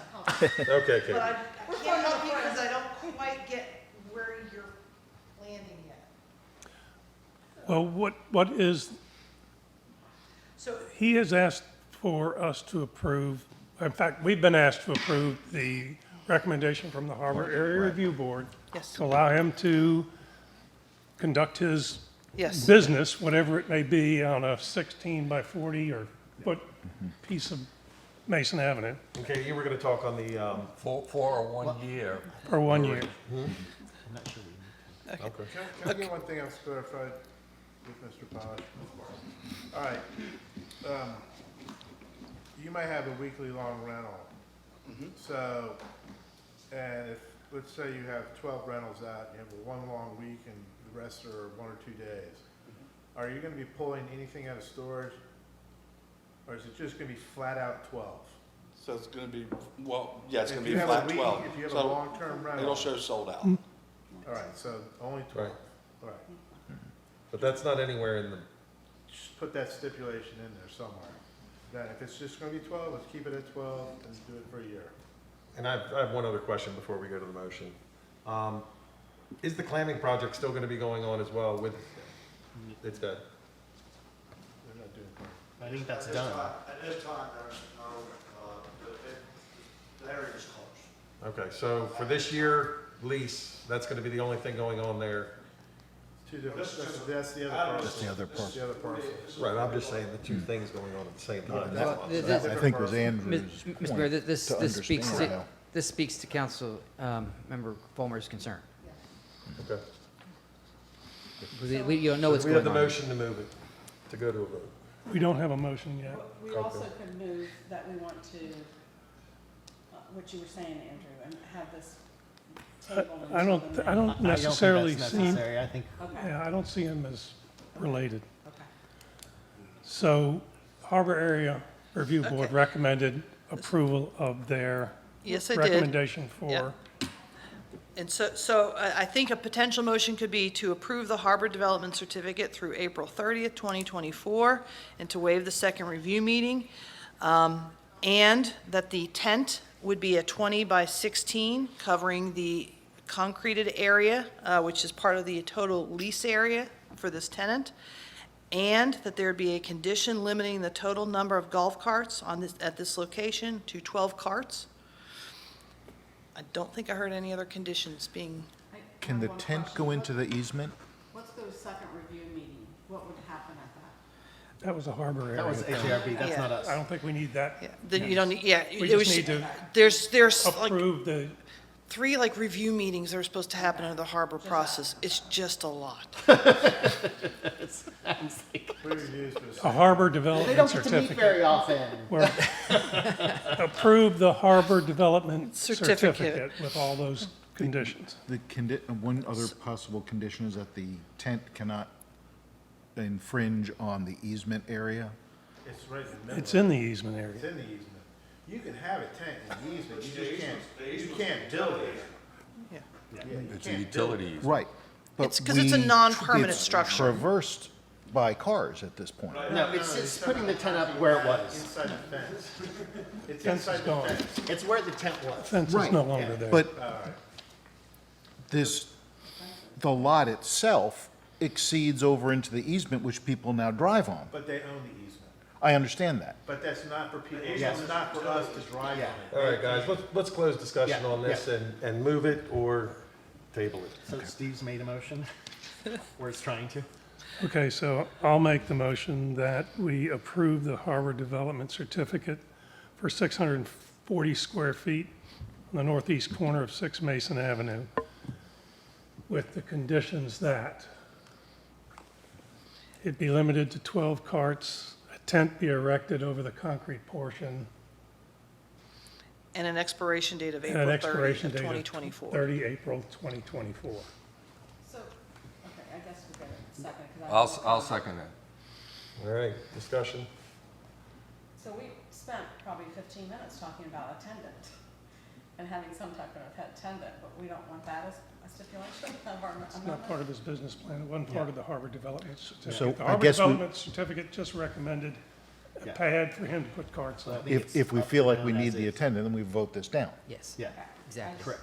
Went to the bathroom for just a minute and a half, and I was like, I missed a lot. Okay, I'm there. All right, with the motion properly seconded, any other discussion? All in favor? Aye. All opposed? Nay. Nay. Nay. Nays carry.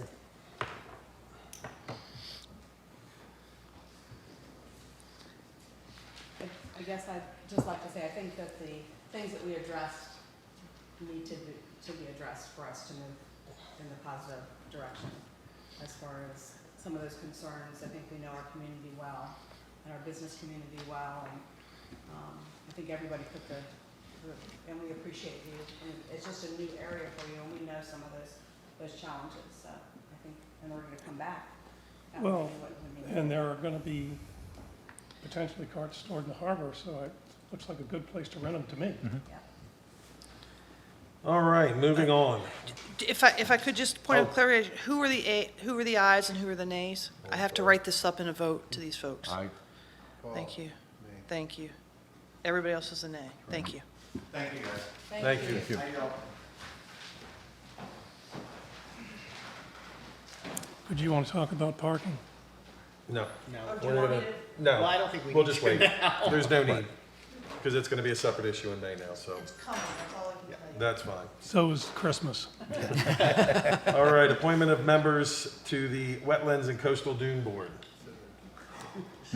So, Mr. Mayor, we have 3 openings. We had 3 qualified candidates. The clerks forwarded you their resumes, and we polled you to see if you felt comfortable moving forward without interviews. That's the consensus we've got.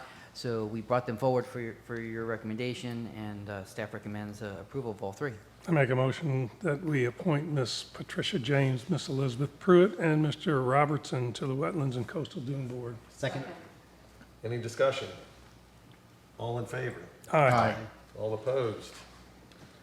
Thank you. Yes, thank you. And if I can make a quick observation, we kind of have a hard time getting people to volunteer for these boards and commissions.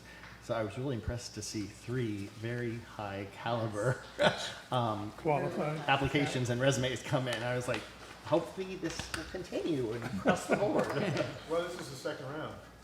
Last one we had, it's kind of same thing. Well, you can thank us for Mr. Robertson, because he sat on our porch as a guest only one night, and I told him you could get a discount coming back and forth across the bridge. And he's like, what did you Well, say? if he joined the country. Well, thank you, Councilwoman. And he moved here, and was here a year, and then retired. He's like, forget that, I'm here. All right. On to resolution 2023040, approval of the amendment number 3 to agreement between Brown and Root and the town of Cape Charles dated March 13th, 1990.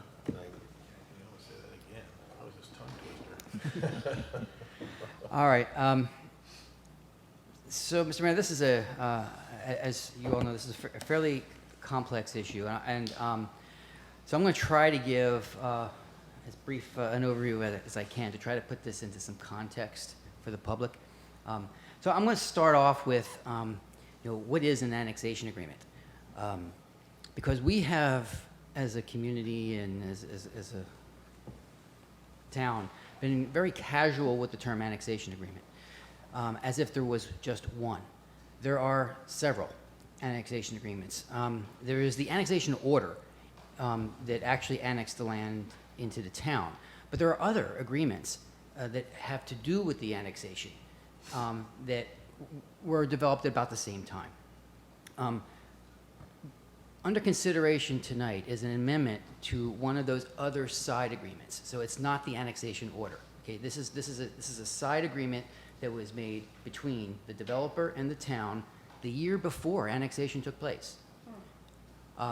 So it contemplated, certain terms and conditions should annexation occur. So I just want to make sure that we're clear. We throw out the word annexation agreement very loosely, and there is no one agreement. And this is an untitled agreement between the town and the developer that was dated the 13th of March 1990. So that's how we refer to it. In this agreement that's under consideration tonight, it contemplated what would happen as the town grew, as the development grew, and what would the impact be on infrastructure, specifically utilities of water and sewer.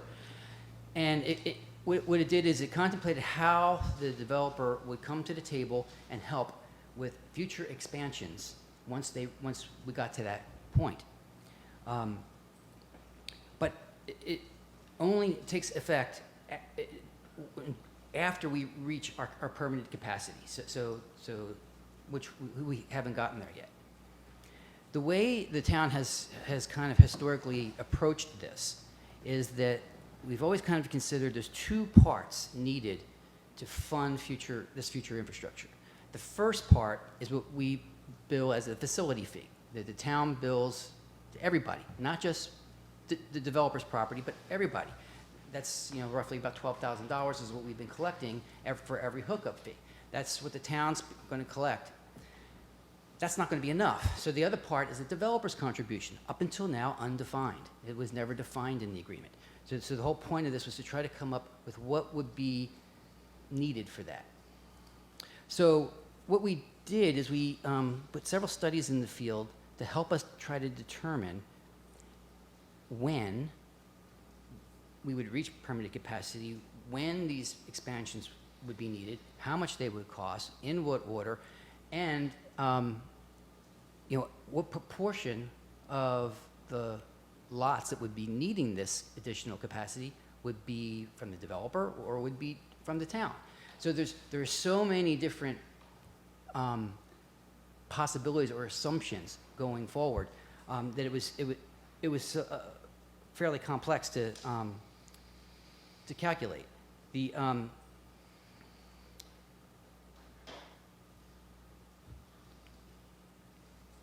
So the way we approach it is that if you took all the facility fees, if we kept the utilities for perpetuity until full build out, 50, 60 years from now, whatever it takes, and if we collected that first part throughout that entire time, and we adjusted it for inflation, and we compared that to the cost that these studies said we were going to need to implement this infrastructure, we didn't have enough. So if you take what the studies say was going to cost and the amount that we would collect with part one, the difference is what we consider the developer's contribution. That's what we would need to get this done. But what most people probably don't understand is there's another provision within this annexation agreement that says that should the town ever sell the utilities, the developer is entitled to a partial refund on anything that they have already invested in. And the developer has paid for all of the infrastructure that's in the ground, all the collection and distribution systems. They paid for it. They gave it to the town. We accepted it. We maintain it. But now we're going to sell it. And so this agreement contemplates that. So they could get some of that money back. So you take what it's going to cost, less our facility fee, less their potential refund. That difference then is what we need to capture. Okay? So now we have to go figure out how many lots is that. And that's not an exact science either. So we had to do a lot of research on that. And we came up with what we believe is a reasonable number of lots that are likely to be developed that are owned by the developer. And we did it this way because the responsibility is to the developer, not to the person who bought a property. So we don't want it to fall on someone who's already bought a lot. This is property that is yet to be sold by the developer. So we take the total number of lots that we think could be developed, we divide that by the total amount of money we're short, you get to about $3,000. That's how we came up with it. Now there's a lot of assumptions in here. Any one of them could change the outcome. So we just had to sit down and negotiate in good faith. You know, well, this assumption may benefit you, this one may benefit me, and we came out with something that we think is fair and reasonable, that captures the undetermined liability for the developer. So this, I think this is a fair outcome that kind of is beneficial in multiple ways. It's beneficial for the developer in that they take an unknown liability off their books. Okay, a known liability is better than an unknown liability. So for them, they get to quantify this, remove it as a long-term issue for them in a way that is not overly financially burdensome to them. So the mechanism we chose is that every time they sell a lot, at closing, at conveyance of the lot, right on the HUD form, deducted from the seller's proceeds would be $3,000. It would go to the town. We make issuing any permit on that lot contingent upon us getting that $3,000. So that's kind of an easy way for the developer to deal with this. It's good for the town because to get this settled now before we sell the utilities, because now that money is coming to us. It's coming to the town. It's coming to the 1,000 residents of Cape Charles. If we didn't do this now and we sold the utilities, this could potentially be, our interest in this could be ceded to Virginia American Water, who takes over it. If they were successful in getting money someday, whenever it was needed, that would go into their rates spread over hundreds of thousands of people. It would not have the same impact to our residents. So the intent of the original agreement was to help relieve utility rate payers, but because we have many more utility payers now, the bang for the buck isn't there. By doing it this way and settling this now before we sell, that money is coming to Cape Charles, which is now not necessarily going towards rate reduction, but it can be considered in a form of property tax relief. You know, if we brought in $150,000 that year, that's $150,000 less we have to collect from property tax. And there's no telling how much it'll be every year. It'll be different depending on how many lots get sold.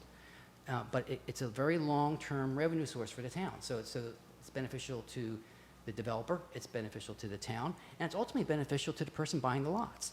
Right now, you know, they're having to pay a lot more to get this infrastructure hooked in. Under this scenario, the price goes down for them. So it's kind of a win-win-win all the way around. And I really want to recognize Bobby Masters and Preserve Communities for sitting down with me in good faith and figuring this out. And this was really hard to get through.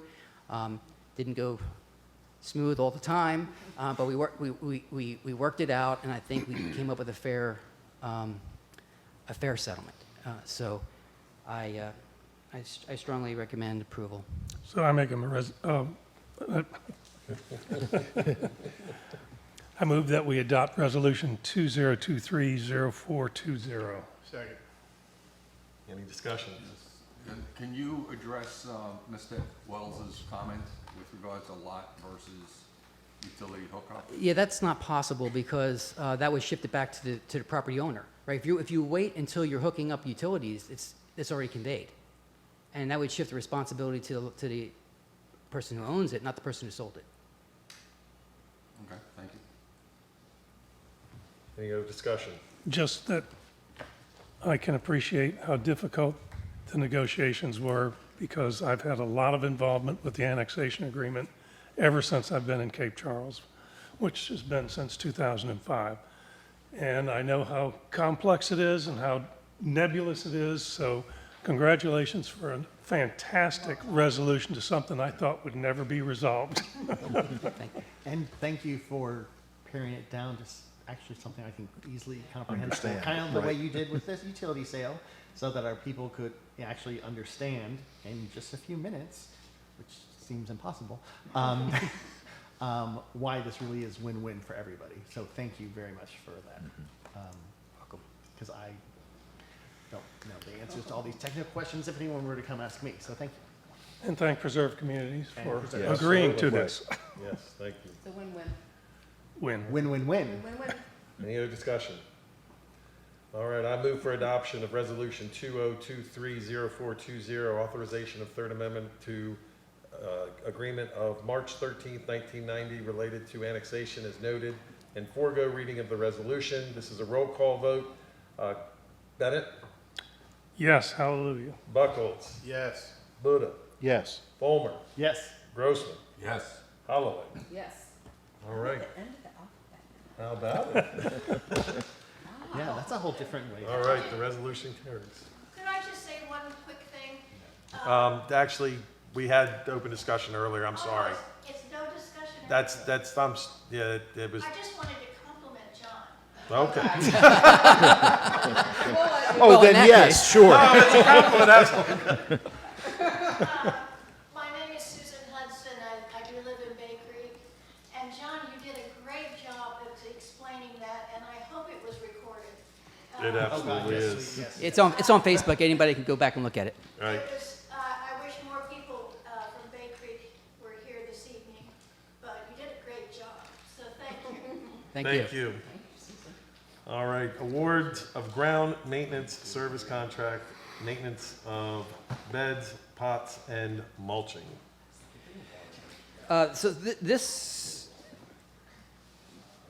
This is an effort of something that's been growing over the years. We've had some small landscaping and needs that we've kind of been doing kind of a la carte, and it's gotten to the point where there've been so many things added, we needed to just stop and put the whole thing out to bid. But we configured the bid in a particular way so that we can track, what we're spending where. So we put a base bid that's essentially all the regular town properties. But I also wanted to put in there the bid alternates, one for the business district and the other for the harbor, so that we can see and tell our patrons of the business district and the patrons of the harbor, what we're spending to maintain those areas. So I think it came back reasonable. It is within budget, and just as a side point for Main Street, if they're listening, there is a little bit of overlap here with some Strawberry Street Plaza plantings. We will take care of that afterwards, but we just wanted to get the cost of what it was for those things. So I recommend approval of the base bid and both alternates as presented. May I ask a question? Certainly. Should we make a motion Oh, first? First? I'll make a motion that we award our grounds maintenance services contract to Broader Height that covers the town properties, business district, and harbor. Second. discussion. Yes. So describe to me where the South Peach part are. I can't picture where that is, that there's beds. There are beds on North Peach that don't get attention, but need it. But I can't picture what South Peach is. I don't know, They're on the sidewalk. If these, like the 31 beds on Mason Avenue are on the sidewalk beds, Those are, but the ones on Peach, there are sidewalk beds there too. oh, in front of AJ's Mhm. and stuff, I think that's that one. Yeah, John Lockwood went around and surveyed the entire town and counted them all. So my question, oh, go ahead, finish, I'm sorry. Yeah, along with that, the opposite side, the North Peach, is what really needs the attention. Because the crew that I get every year during Cape Charles Day, that's what we focus on.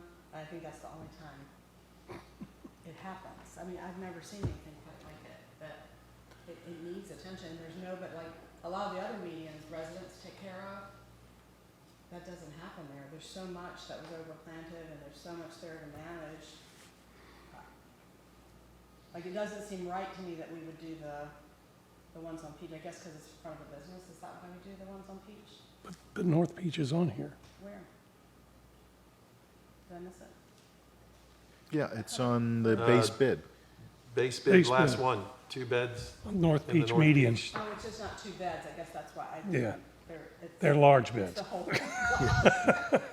I will double check, I will double check with John to see what's included in that. Oh, and- yeah, and- 2 Yeah. beds, And North Peach. if we need, yeah. Both of them. Yeah. There's two- They're, there's- but they're just giant. They're just in comparison to two others. beds in the Okay. North Peach. Okay, median. sorry, I missed that. And then, It's not little beds. what is on Pine Street? I just couldn't picture it. I didn't have a chance to ride around today. What's the 10 beds on Pine? Is that, I think there's some by Kelly's, Okay. and I'm not sure where the other ones are. Because those are never touched I know. except That's by exciting. colony. I commend you, John. This is great to have it broken out like that. So, Absolutely. especially for our merchants to be able to see that Yes. investment that the town's putting in. Because I hear about the, So- I Yes. hear about the Pine Street every year. Yeah, and Driving my on Mason Ave every day. comment, I don't know that it's a question, but all of these sidewalk beds that get planted by everybody and his brother, the town's not, we're going to maintain anything anybody puts in there, or are there going to be some rules on what you can plant? Um, And if they're not now, there should be. Yeah. Yeah, these are just for most of these beds, it's just to clean them up, it's to weed them and mulch them. The flowers are for the specific pots in the gardens. However, you're right, property owners plant stuff in them, and it's up to them to maintain it. So this, basically, even though it's per week is the cost, doesn't mean they're gonna be doing it every week. Yes, it does. Yeah, no, because they're gonna have to They're go gonna in water. and water. All right, so they're gonna make sure the mulch is up to date every week. Well, no, they're only gonna mulch Twice. twice, Said but they'll be into water. Water and weed. Yeah.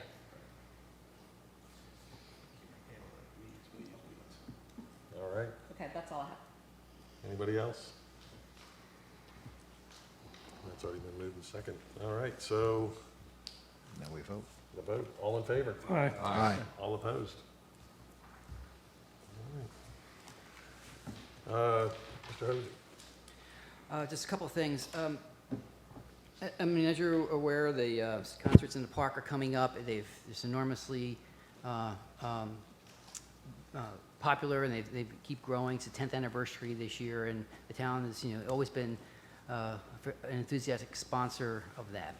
A while back, you may recall I told you that, the CCP board was getting, they were getting tired of doing it every year, and so they were looking for help, and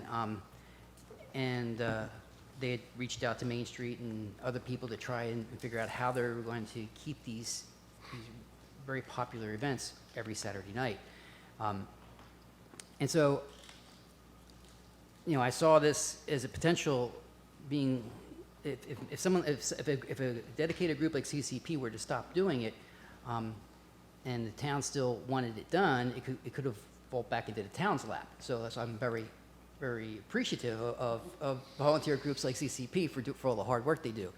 So, but regardless of whether it's CCP or whether it was Main Street or if the town had to do it, if we want this to continue, then there is some additional cost. Now, we do sponsor some money for the concerts themselves. But I had offered, regardless of whether it was Main Street or CCP, to offer my support towards some help with an event attendant, someone that we could hire, not a volunteer, but someone that we would pay to do that. Not we would pay, but whoever's doing it would do it. CCP found somebody that they really are excited about, and I would like to offer to contribute $3,000 towards that event attendant for the coming season. I've got it in my budget. I don't really need I don't need you to approve it. I just want you to know that I was doing it. Absolutely. Okay. What's the job? They're the ones that take care of the fair and the care and feeding of the bands and show up and make sure they happen every night, every They'll- Saturday. They'll pretty much implement the event, Yes. Perfect. like volunteer management, the whole bit. As you know, we currently have an RFP on the street right now for development of the library. And we're very curious to see what we might get with how a developer may propose that. When we have something like, it's not a bid, it's a proposal, so it needs to be evaluated kind of qualitatively. When I get something like that, I like to put together a small committee, and on something like that, I would really appreciate having a council representative on my committee. So is there anybody who would like to volunteer to be on my committee? All right. Thank you. I was waiting for Steve to raise. And then just last thing real quick, I mentioned before, just we will be having our main budget work session on May 4th, the first Thursday. So that's all I have, Mr. Mayor. Already that fun time. Yes, indeed. Yeah, look, it's in May though this time. opposed to- Yeah, not February.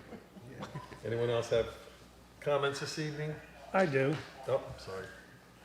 Mr. Griffin. I had a couple items.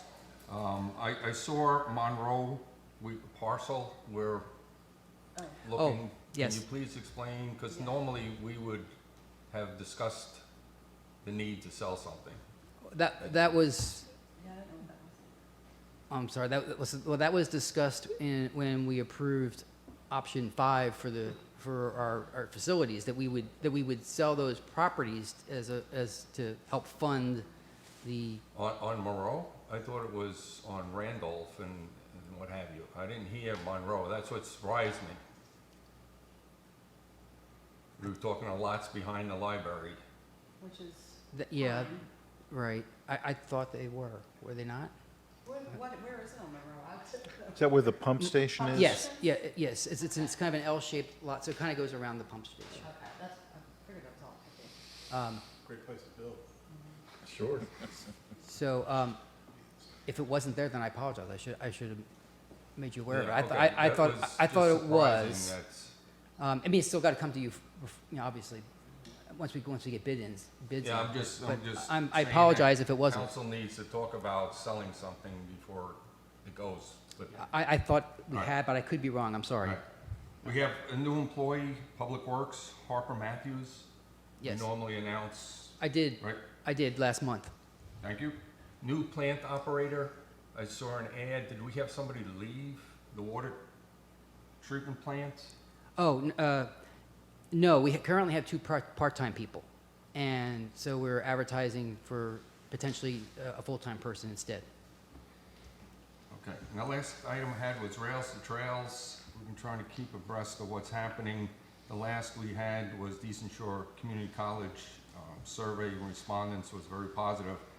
The Commonwealth Transportation Board did authorize $4 million. So that was the first part of the $40 million project. And what that is going to cover is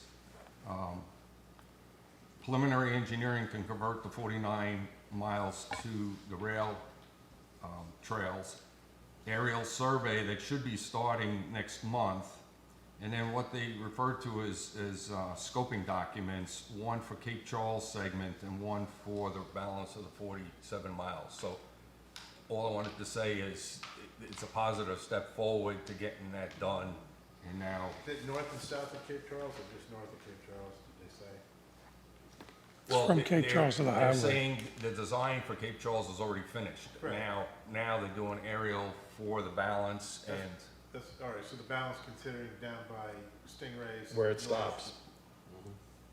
Yeah, not Stingrays, no, from Cape Charles north. North. There's a segment missing, and it's unfortunate because you had the lower half of the, the 5 miles or more there. Exactly. And then someday Right. we'll get to, let's get the $40 million project out of the way first. Yes, Right. indeed. I'll go north. Vice Mayor Bennett? A tremendous waste of money, but that's not what I wanted to talk about.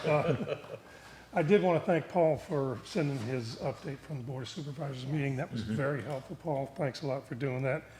And I also wanted to bring up a thing that Councilman Fulmer mentioned early on, which was, and some of us may have forgotten that, is that if you wanted to make a public comment, you had to be a property owner or a business owner. And I think we need to emphasize that because, quite frankly, I had forgotten. I may have never known. But if it doesn't say it on the top of the sign-up sheet, we should add it to the top of the sign-up sheet, and we probably ought to put it out in the phone bill. His was sent in. And usually through email. we remind the speakers, but if letters come in without the address, then they aren't read. Unless it's I've someone who never writes heard it every I've week. never heard the reminder before tonight. I haven't missed that many meetings. Well, it does kind of, I wonder if that, when those comments come in, if it should be emailed to them that I need your address. I mean, some kind of clarification before we Oh, yeah. would get it to here, so. But I remember when we did that. I don't remember People who when. write in like every week, then, okay. Yeah. I'm not gonna assume they've moved, I could. All right. Anybody else? Yeah, the only thing I've got is, I think we should really, I don't know when we can put it on, if we need to put it on the agenda or not, but moving the Lemon Tree thing from Strawberry Street without closing that street, because it's putting a lot of burden on the people that live there that can't park there. They're trying to get them to move their cars out. I think it should just be pushed across the street in Strawberry Street Plaza with a parking lot right behind it. That'll alleviate a lot of problems, I think. That way, we're not closing the street down, putting a whole building out of commission. And most of those people they're older than me. I'm working on that. John's working on it. I'm working on it. I just wanted to make it public, Yeah. that's all. Yeah. But no, I'm glad you brought it up. I completely agree that Strawberry Street Plaza, that's what the purpose is, and that we should be guiding people, and, Julie and John did this great, facility use form, and everybody should do that, and that's where we should be trying to include that, rather than doing something that really puts the chief of police and some others in a lot of difficulty every week to do. And that's not It pick- can be just as fun. That's not picking on any one person. The facility use Yeah. says No. closures of streets are to be discouraged. I had just two quick things. Please. In comment to Susan Bowers, EV chargers, it's been kind of heavy in my mind for a good while now, both as a B&B owner and through Main Street and people needing that. I don't know what the exact answer is, but I do believe we should be leading the force of discussing it and figuring out what that You is. can put one in at your B&B and make money like she said. You should Exactly. do that. Well, I have looked As at a, it. as a I leader. was just gonna say, I'll do that. Yeah, I have looked at it, and, well, Is it a universal thing? Because yeah, it's kind of funny, because There's- Tesla has them up at Royal Farm, but I guess you only have to have a Tesla. Yeah, That's it's correct. it's proprietary. That's and crazy. that's crazy, so But the, now there's some the adapters or universal ones, something. there's adapters, there's all kinds of stuff. I've done a lot of research now on how there's apps that you go on and you prepay, so there's a way to manage, there's like 3 levels of chargers. I'm way more than I wanna know about this. But I brought it up because we're starting the Northampton County grant process, and I know that the county is going to ask for some, and last year when we talked about it in that committee, we sent it back to Charlie and said we need a feasibility study to figure out, is this real? Do we really need something, and where? So I just think it's going to be coming in our laps sooner than later, and we need to start thinking about it, whatever anybody's personal opinion is on it, doesn't matter. I've gotten 3 resident phone calls this week of people who are trying to figure out how to get a charging station in their residential area, so I told John, the next thing I expect are cords across the sidewalks, just like for golf carts. Oh. It's gonna be for cars. We have that in my parking lot. Yeah, so whether it's our responsibility or not, we have to know that that's coming. Well, it'd be If it- interesting to follow up because we had a resolution to support a grant coming from ANEC. So actually, Go ahead. I met with them this week. So something is under afoot. I'm not really at liberty to say what, but we are trying to work on something. Yeah. In Good way fair- to in fair- in fairly Short- short term. Yeah. A good way to make use of our parking lot and get people in there to park. Or put it at 316 Mason, because there's a cute shop there where people can spend a half hour while they wait on the car. I'm just saying. So now you want to Yeah, supercharge. my hesitation has always been more work for the police and staff. I was just very concerned from that perspective. And now that I've dug in a little bit more, I see that truly there is a little bit more kind of maintenance for a person just coming in and knowing. And especially if you get the right level, charger, it can be very quick.